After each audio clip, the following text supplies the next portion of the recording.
Por escrito. Por escrito. Bienvenidos a Por Escrito, estamos en un programa más, transmitiendo en Radio Anáhuac. El día de hoy nos acompaña... ¿Qué tal? Sean muy bienvenidos al programa. Mi nombre es Cecilia Durán Mena y seguimos atrapando lectores y escritores para nunca dejarlos ir. ¿Cómo están? Como siempre me da mucho gusto saludarles. Yo soy Raúl Sanz. Un servidor, Juan Carlos Padilla, nuestras redes sociales. Por supuesto, los invitamos como siempre a que nos sigan a través de todas nuestras redes sociales. Hágalo a través de Facebook, Revista Por Escrito, Twitter, @Por Escrito, Instagram, @Revista Por Escrito. Escúchenos a través de Spotify, véanos y escúchenos también a través de nuestros canales, entre ellos YouTube. Y hacerles una recordación sobre que puedes seguirnos también todos los miércoles a través de Radio Anáhuac. Y en punto de las 9 de la noche salimos con una nueva emisión a través de Código Libre. Síganos, por favor. Hace frío y hace rato, no se va a entender, pero fue chiste local, que hoy es día de Pachacamac, dice Raúl. Entonces vamos a nuestros pretextos literarios.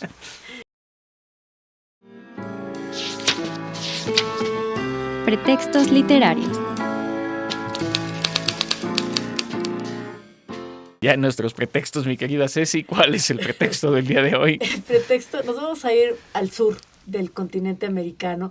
Nos vamos a ir a explorar algo que, una civilización sumamente misteriosa, antigua, que desgraciadamente se quedó mucho tiempo oculta. Hubo realmente, como que hubo muchos intentos por opacarla, dada la conquista que hubo en ese virreinato de España, y estoy hablando nada más y nada menos que de la civilización incaica, esta civilización de la que hemos empezado a conocer mucho a partir de finales del siglo XIX, del siglo XX, como un gran misterio de lo que sucedió allá. Creo que las civilizaciones que se dieron en la Franja del Perú fueron mucho más desconocidas que las que hubieron en los virreinatos, por ejemplo, del Río de la Plata o de la Nueva España, y todo yo quiero pensar que fue por la orografía, pero también por muchas dificultades que hubieron para tratar de interpretar qué era lo que estaban haciendo. El Perú es un país maravilloso, que tiene una vibra muy especial, y creo que todo esto tiene que ver con las grandísimas civilizaciones que estuvieron antes del periodo virreinal. Sí, bueno, primero ya me andan levantando falsos con los miércoles de Pachacama, ¿verdad? ¿Qué es eso? Pero sí, ya, ahorita ya, antes de iniciar este programa, fuera de micrófonos estábamos platicando sobre mi interés por ir a Cusco, por ir a Machu Picchu, ir a conocer estos lugares que la gente que siempre me ha hablado de este viaje, nadie me ha dicho algo negativo, ¿no? Siempre Ceci aquí platicaba eso, ¿no? Que ella ya tuvo la oportunidad de ir alguna vez y está en mi bucket list, definitivamente, asistir a estos lugares. Y ya lo decía bien Ceci, esta es una civilización yo creo que muy interesante, porque todo lo que se ha ido descubriendo sobre ella es más reciente. Hay mucho misterio atrás. Es como el famoso sándwich, ¿no? Si estás muy en medio de las cosas, te tardas. En este caso, la orografía que tú ya platicabas hace un instante, yo creo que lo complica. La lengua quechua, que también hasta cierto punto se fue perdiendo y ahora resulta que se está rescatando, Qué ¿no? padre, sí. Y de ahí la literatura con los poemas, porque hay que decirlo, era una tradición 100% oral. Sí. Y se le considera literatura oral de esa manera, ¿no? Entonces se transmitía los mitos, las leyendas, los poemas de generación en generación, pero de manera oral. No es tan distinto tampoco a lo que vemos en otros ámbitos precolombinos. En nuestro caso, en México también, si pensamos en la leyenda de La Llorona, empezó siendo de manera oral y ya después se fue tergiversando, se fue ampliando, se fue extendiendo y fue cambiando, ¿no? Muchos de nuestros mitos y leyendas también fueron de esa manera. Pero sí, definitivamente hoy vamos a hablar de una civilización, yo digo misteriosa, que me parece muy llamativa, que nos invita justo a visitarla, ¿no? Y que platicaremos ahorita en un momento más sobre la historia, sobre Pizarro, ¿no? Uno de los conquistadores, etcétera, etcétera. Bien, primero vamos a aclarar porque esto de Pachacamac surge porque efectivamente hay un mito que tiene que ver con estos, no solo, digamos, antes de los españoles, sino incluso historias antes de los mismos incas. Y esto también resulta muy interesante. Entonces, bueno, para que no vayan a pensar mal del pobre Raúl, ya se mencionó. Creo que sí, hay misterio, hay tradición oral, Eso permite que haya varias versiones de la misma historia y además, evidentemente con el paso del tiempo y porque no se queda un documento permanente que pueda trascender al tiempo porque no desarrollaron escritura. Eso es algo sorprendente y uno puede pensar, bueno, entonces, ¿qué eran atrasados?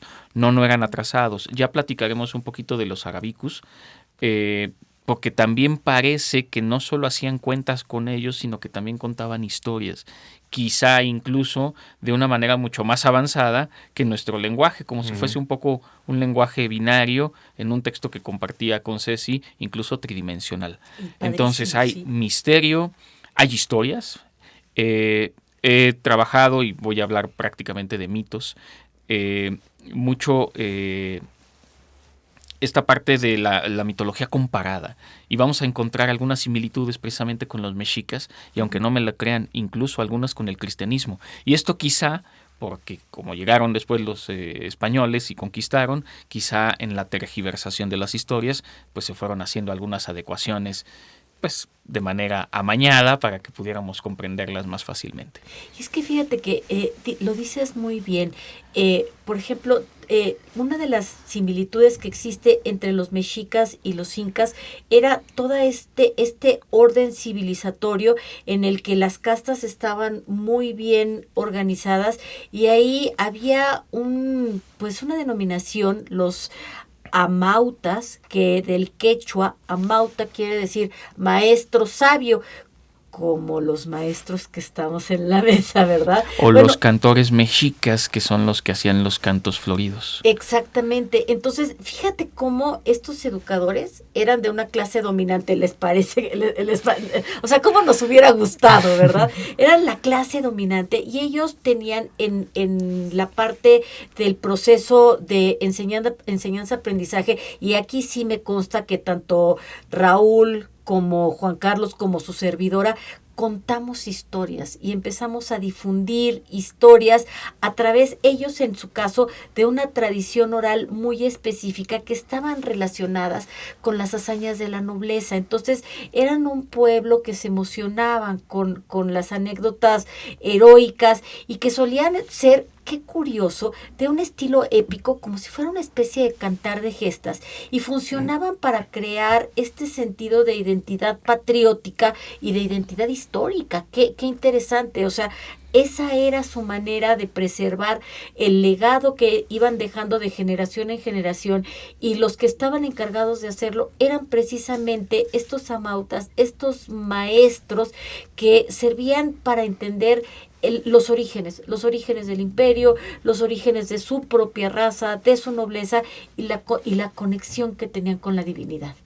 Y regresando al tema justo del Pachamama también, por ejemplo, ¿no? que su significado es la madre tierra, habría que decir que los incas tenían una relación muy, muy fuerte, muy estrecha con la naturaleza, porque su labor principal, o eso es lo que nos dictan los datos históricos de lo que se ha ido descubriendo, es que su labor principal era la agricultura. De tal forma, obviamente, la tierra, el clima, pero la naturaleza, en términos generales, era como su referencia principal, ¿no? Su legado. De tal forma, entonces, la literatura, esta que ya hablábamos de carácter oral, mucha de su transmisión, más allá de los mitos, de las leyendas, incluso de las clases o castas sociales también, estaba fuertemente relacionada con esta naturaleza. Y esto mismo nos dio a conocer algunos ritos históricos que ellos lo relacionaban con rituales al sol.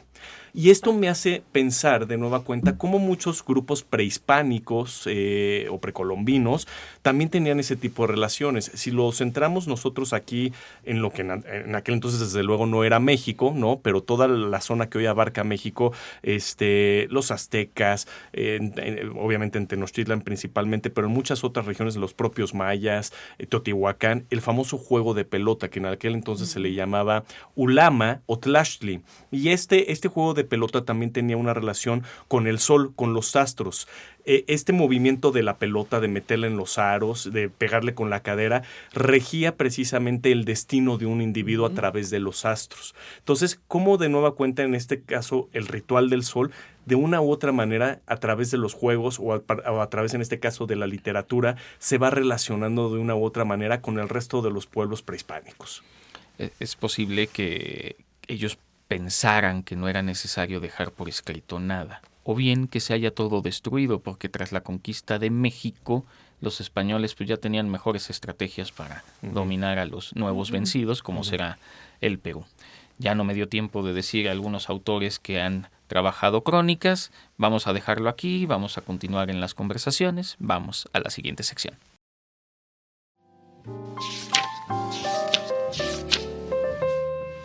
Lo desconocido. Les quiero platicar del Inca Garcilaso de la Vega. A ver, ¿quién fue el Inca Garcilaso de la Vega? Fue un escritor e historiador mestizo de ascendencia hispano-incaica que nació en lo que hoy conocemos como el territorio del Perú.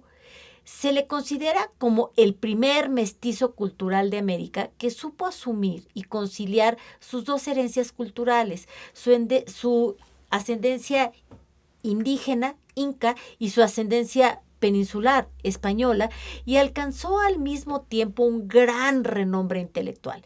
Su nacimiento se produjo en medio del ruido y la furia de la conquista y de la resistencia indígena y de las guerras entre los conquistadores. Fue el hijo ilegítimo del capitán Sebastián Garcilaso de la Vega Vargas, un conquistador de noble linaje, y de Pala Chimpú Oclo, bautizada como Isabel, quien descendía de una rama de la nobleza incaica. Nació Garcilaso el Inca en Cusco en el año de 1539. Fue bautizado con el nombre de Gómez Suárez de Figueroa por ser un hijo ilegítimo. No recibió el nombre de su padre. Qué raro. Sin embargo, él se lo cambió después de pasar a la posteridad con el nombre que hoy todos lo reconocemos. Su infancia transcurrió en la región de Castilla, hoy Perú, donde presenció los avatares políticos de su momento histórico. Dado que la familia del autor estaba siempre inmersa en las altas esferas del gobierno colonial, él pudo obtener un panorama amplio de lo que era su patria y de lo que era su historia. A los 20 años se fue a estudiar a España, donde elaboró sus primeras obras y donde estuvo en contacto con otras figuras sobresalientes del siglo de oro español. Frecuentó los círculos humanísticos de Sevilla, Montilla y Córdoba y se volcó en el estudio de la historia. También estudió al filósofo neoplatónico León Hebreo, y que dio a conocer en Madrid en 1590. Esta traducción de su primer libro y la primera obra literaria de valor superlativo hecha por un americano en Europa. Ya entonces el Inca firmaba como Garcilaso, Inca de la Vega, y se presentaba como el hijo de Cusco, ciudad a la que definía como la cabeza del imperio. Además, en España tuvo vínculos comerciales con Luis de Góngora y conoció a Cervantes, nada más y nada menos, mientras que recolectaba fondos para la corona. Asimismo, dice que el autor del Quijote conocía bien las obras del escritor mestizo, pues éstas tuvieron una amplia difusión en el Viejo Mundo. Dado que su madre era una mujer indígena, el autor también tuvo conocimiento de toda la mitología y de toda la historia de los incas, lo cual lo convierte en una de estas fuentes primarias que nos llevaron a conocer todos estos temas, por lo cual el valor literario complementaba brillantemente la importancia de la fuente histórica. En su obra, el Inca Garcilaso describe con gran detalle las ceremonias practicadas por la nobleza inca desde una experiencia de primera persona. Además, aunque el Inca Garcilaso se acercó más a su herencia hispana, nunca despreció aquello que heredó de su madre. En una de las obras escribe: «Mamo el quechua de los pechos de mi madre». Asimismo, sus obras tuvieron efectos políticos muy diversos, razón por la cual incluirían al autor en la lista de autores prohibidos, pues se dice que sus textos inspiraron al caudillo Túpac Amaru II, el primero en intentar conseguir la independencia de España. Se considera pues que el Inca Garcilaso de la Vega es uno de los primeros intelectuales mestizos de las colonias españolas, pues supo conjugar los temas que le preocupaban como habitante de un virreinato junto con la estilística y la estética de la tradición europea, con lo que se vuelve uno de los iniciadores de esta compleja futura herencia hispanoamericana que está siempre en medio camino entre las búsquedas y las preocupaciones, entre las particularidades del continente y el deseo de insertarse en la tradición literaria occidental. Siendo por eso uno de los primeros autores mestizos de América, el Inca Garcilaso asume desde su nombre una identidad que le será fundamental para las guerras de independencia. De muchas maneras, los textos de la élite mestiza que describe inauguraron en sí misma la identidad americana, que no era ni indígena ni española.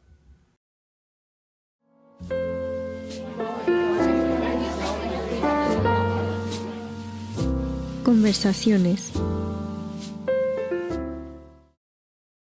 Hemos llegado ya a nuestras conversaciones, mi querida Ceci, y si me lo permiten, me gustaría comenzar porque en Perú, quizá de manera distinta, de hecho en el continente americano, en el sur, como que todo se ve distinto, porque dicen que las coordenadas no son como las tenemos en el continente, en el lado norte del continente, y es que en el Perú más bien la civilización se extendió a lo largo, como de norte a sur y no de este a oeste como suele ocurrir en otras civilizaciones. Y esto hace que pueda haber muchas versiones del origen de los incas. Voy a hacer referencia a dos, por supuesto que hay muchas y esto es lo que hay que entender. No hay una verdadera y es imposible saber cuál fue la real. Lo que tenemos más bien son nociones a partir de diferentes historias. En una de ellas es la versión del origen en el lago Titicaca, que es muy, muy interesante para los niños cuando somos chicos ese lago. Baricocha, sí, un dios que emerge del lago Titicaca, creó la primera raza de la humanidad, una raza de gigantes.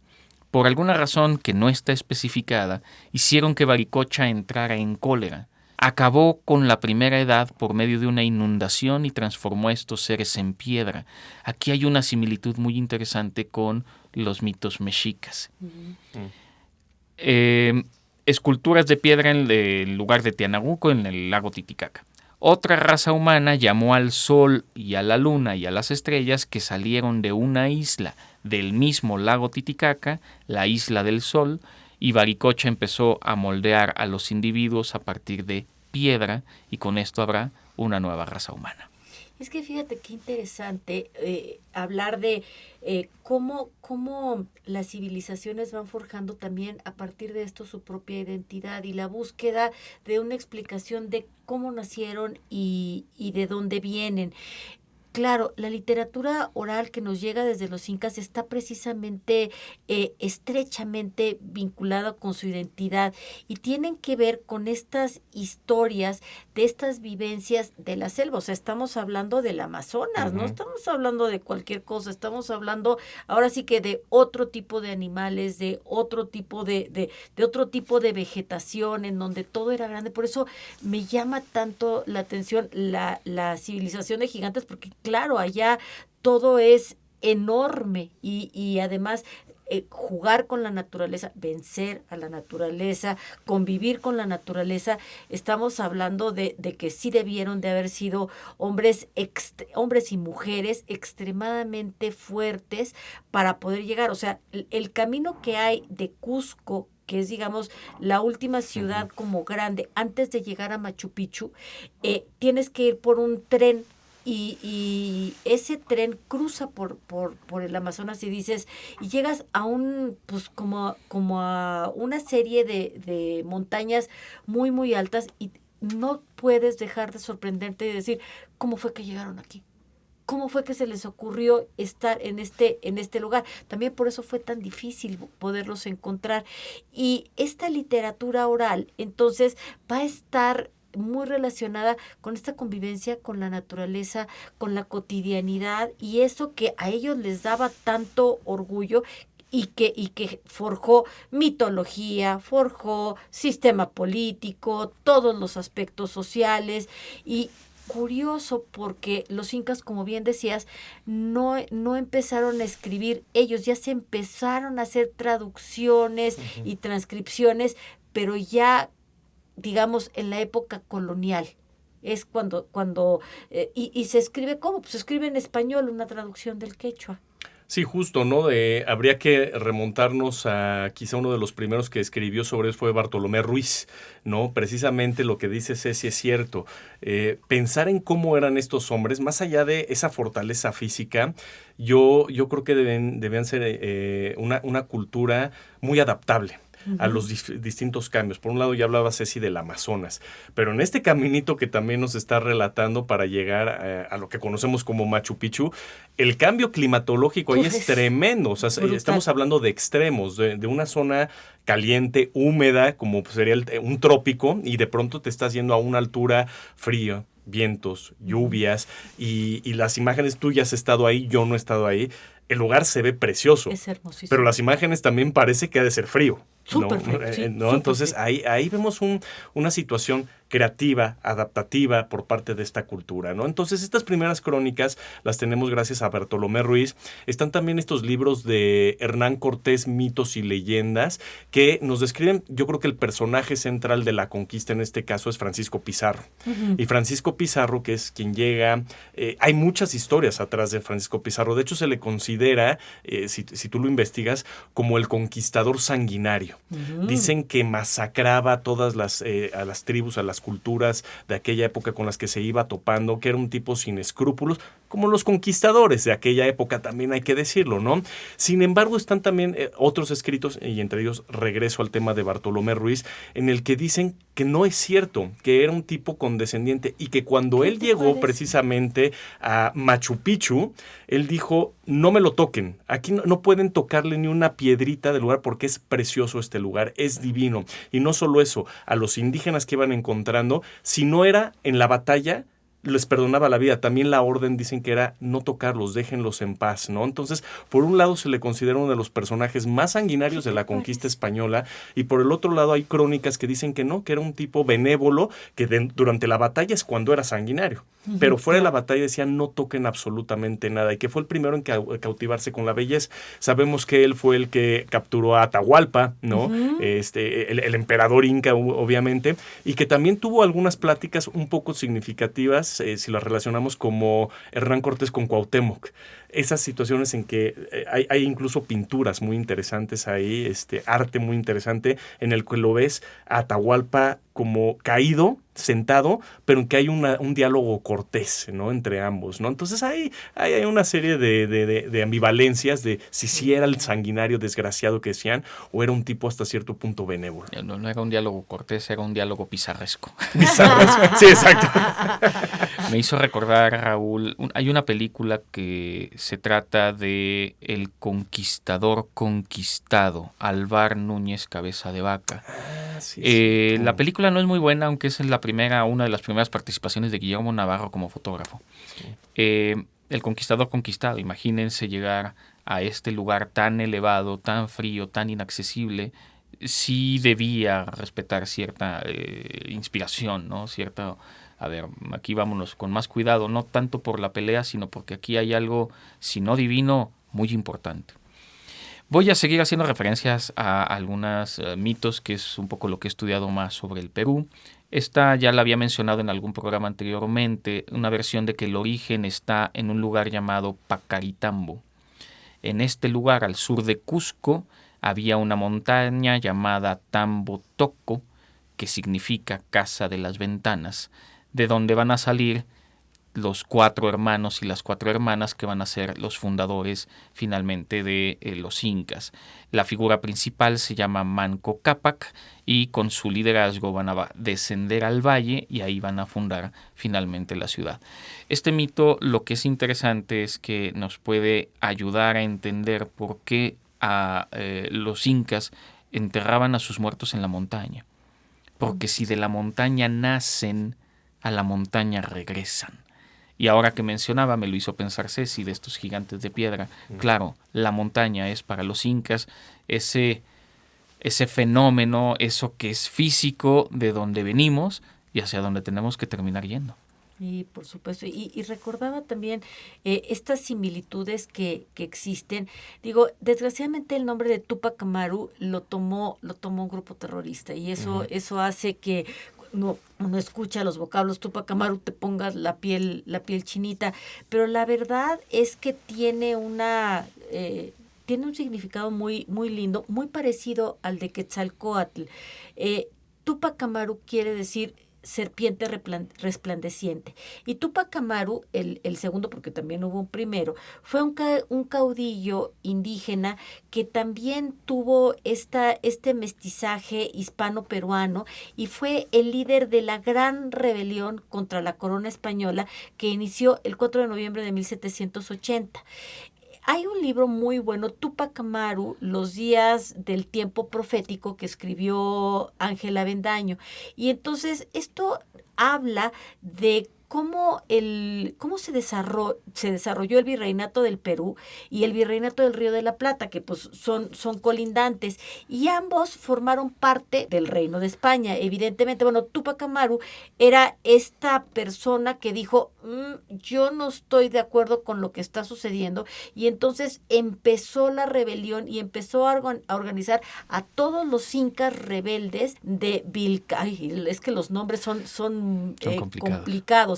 Vilcabamba, que surgieron luchando contra los españoles desde 1572. Es una historia que nos habla de este conflicto esencial que se repite en todos los reinos precolombinos, y esta rebelión y estas ganas de recuperar su nobleza, su identidad, y decir, ¿por qué nos dejamos conquistar? Y yo quiero reconquistar mi tierra, ¿no? Bueno, es que es difícil, ¿no? ¿Por qué nos dejamos conquistar? Ya lo decía Juan Carlos hace rato, ¿no? Las tecnologías eran muy diferentes entre una cultura y otra en estos encuentros de dos mundos, como lo podemos ver en muchos textos.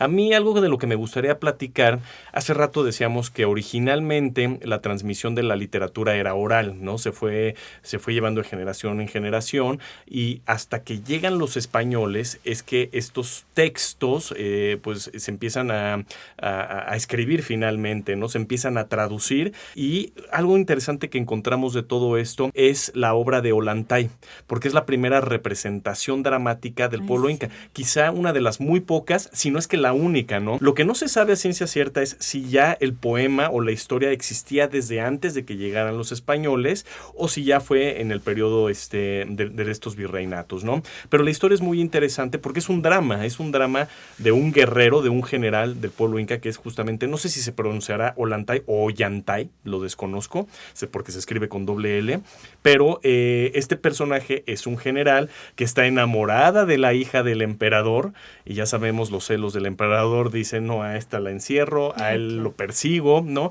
La historia es muy buena porque tienen que pasar muchos años para que haya un reencuentro, para que se desmenucen ahí la historia, pero yo creo que esta historia, o este mito, o lo que sea, al final del día se lleva como una representación teatral también, ya durante la época de la colonia, ¿no? Entonces, sea lo que sea, ahí yo creo que tenemos una de las historias principales que bien podría ser, la podemos llevar al papel hasta para novela, ¿no? Uh-huh. Hasta cuento. Entonces, yo creo que es una de las historias más importantes, que además nos especifican cómo eran las costumbres, las relaciones sociales, todas las estructuras del pueblo inca.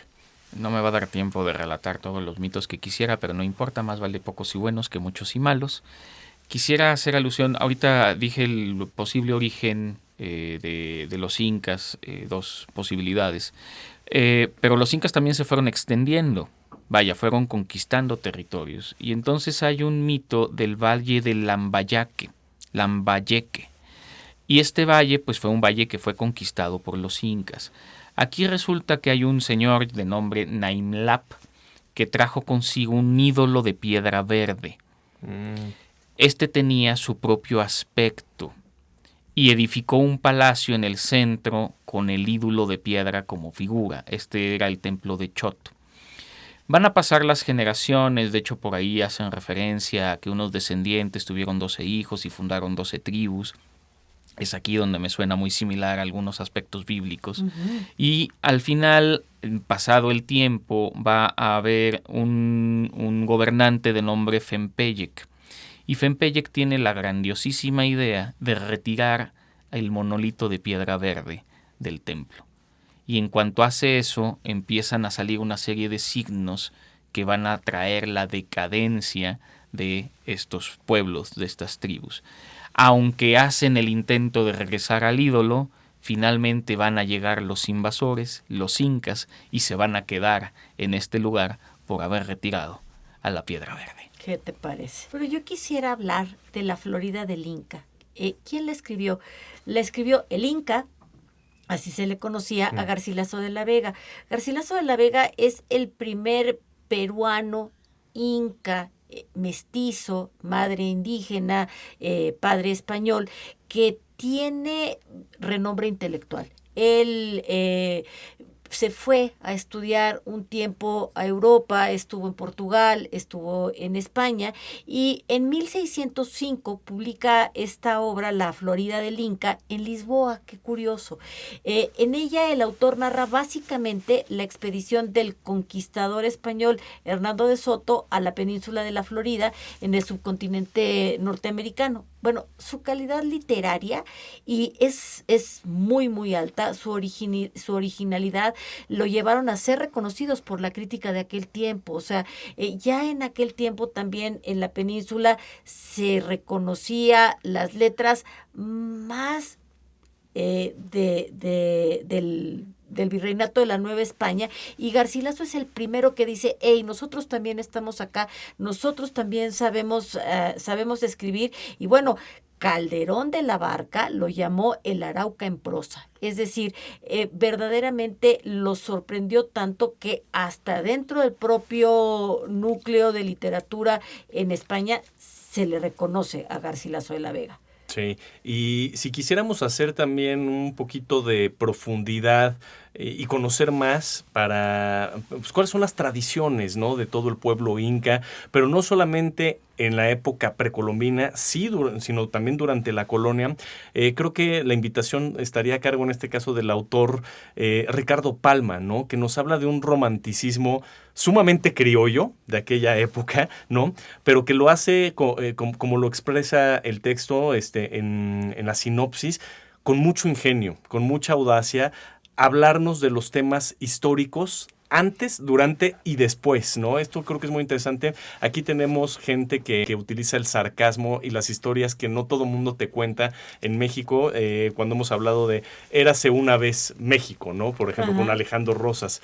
Este tipo, Ricardo Palma, eso es lo que nos relata. Las historias que pueden ser desde fábulas, personajes icónicos, ¿no? Pero también la gente marginada, la cultura, lo que hablábamos hace rato de la agricultura, la geografía, las actividades. Nos cuenta toda la historia cuando llegan justamente la colonización. Nos va relatando absolutamente todo de las tradiciones peruanas. De hecho, así se llama esta recopilación de pequeños episodios históricos, tradiciones peruanas. Entonces, si queremos ir conociendo un poquito más la profundidad atrás de la historia de Perú, yo creo que sería muy recomendable hablar de Ricardo Palma. Bien, ya está por terminar el programa, pero quisiera hacer referencia a Pachacámac. Insisto, son tradiciones orales, hay muchas versiones de muchas cosas. Este libro lo compré en la pasada Feria del Libro de Guadalajara porque el invitado de honor fue Perú. Y como estaba yo metido en esto por las clases, pues me interesó la historia de Pachacámac, a la que encuentro referencias cuando hace uno este ejercicio de comparación mitológica, curiosamente con Mesopotamia.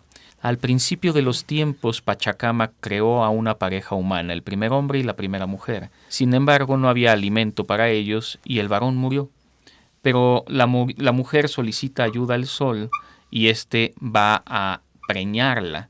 Esto va a enfurecer a Pachacámac, que va a desmembrar al niño y va a tomar los pedazos del niño, y con eso, con el cadáver, va a empezar a surgir el maíz, y de las costillas y los huesos surgen los tubérculos, la yuca, la papa, la mandioca, y de la carne plantada surgieron verduras como los pepinos, y así es como surge digamos, el producto de la tierra. Esto me hace mucho pensar en el Enuma Elish, que es mito fundacional de Mesopotamia. Es extremadamente raro porque son lugares completamente opuestos, ¿no? Pero Pachacamac es un poco este dios un poquito como desesperado, un poquito como loco, ¿no? Bueno, más allá de recomendar ese libro, y ya para que recomendemos y vayamos cerrando el programa, esta colección de Editorial Akal de mitos, este es el de los mitos incas, pero hay mitos de diferentes regiones, rusos, hindúes, y me parecen muy ilustrativos, muy sencillos. Es el pasado legendario y bueno, los mitos, en este caso los mitos incas. Vamos cerrando el programa, por favor. Antes de despedirnos, a mí me gustaría recomendar la lectura de La Virgen del Sol de Jordi Díez y agradecer en el guión a Emma Botvic, a David Barajas, a Ivana Prado. Soy Cecilia Durán. Seguimos atrapando lectores para nunca dejarlos ir. Después de lo que nos contó Juan Carlos, pues sí estaba medio Pachacamac, No, ¿no? Entonces, desmembrar a un niño, pero bueno, la recomendación aquí quedaría más bien de vayamos a Perú, vayamos Ay, a Cusco, sí, vayamos a Machu comer Picchu, rico. ¿no? A disfrutar el turismo y estos viajes que han de ser extraordinarios.